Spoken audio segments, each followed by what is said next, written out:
All right, this video is to go through the steps in extra practice box plot that we posted for you. The first 1 through 5 is just to remind you of what the steps are to make a box plot.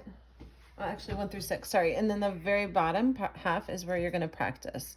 So the first step is going to be putting your orders or your numbers in order from least to greatest. So I'm going to go ahead and do that for us, and it's going to be 32, 45, 47, we have another 47, 52, 60, 75, 77, and then 85 would be your highest number. So now we put the numbers in order. Something I always like to do is to double check. Either you can cross off the numbers as you go, or you could count 1, 2, 3, 4, 5, 6, 7, 8, 9, and make sure if there are 9 numbers in my data set when I rearrange it, make sure there are 9 numbers in my original, and there are, so I know that I have the same number of numbers. So I didn't forget to write anything down when I rearranged it from least to greatest, okay? So then it says find your 5 numbers. So the first number we're gonna find is my minimum. So here's my minimum value, 32.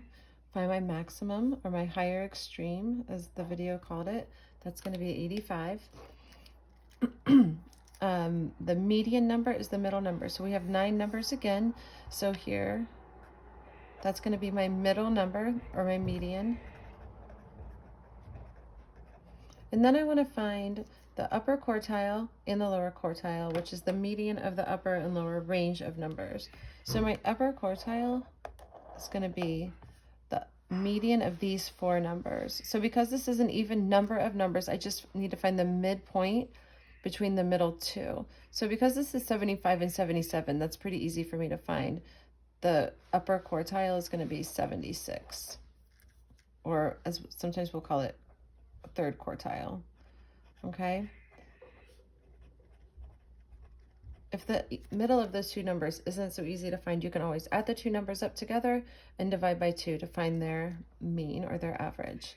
So then we're going to find our lower quartile, which is the median of the lower range of numbers. And this time it's going to be the number that falls directly in between 45 and 47, which is another easy find. It's going to be 46. So that's going to be my lower quartile, or my Q1. There's a loud squirrel outside today. All right, now we're gonna mark all of the points on the number line, and then we'll mark the points in the air. So first I'm gonna find my 32. So we're just gonna put it right about there. That's gonna be my minimum. My lower quartile is 46.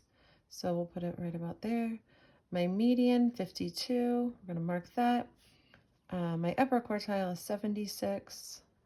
And then my maximum number, or my higher extreme, is 85. So we'll put a point there. That's just to remind us of where we are on the number line. And then I like to put them up high in the air so we can make our box plot.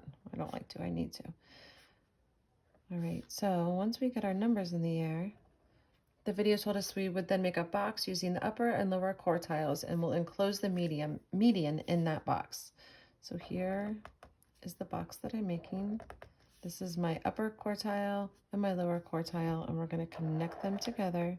That's going to make the box. And enclosed in there is my median. Then we want to make a vertical line through the median that's going to touch the box that we just created. And then we're going to make what they call the whiskers. So this is a box and whisker plot. So this is what they call the whiskers, where we connect our upper quartile to our maximum and our lower quartile to our minimum, and then we're done. All right, please, as always, let us know if you have any questions.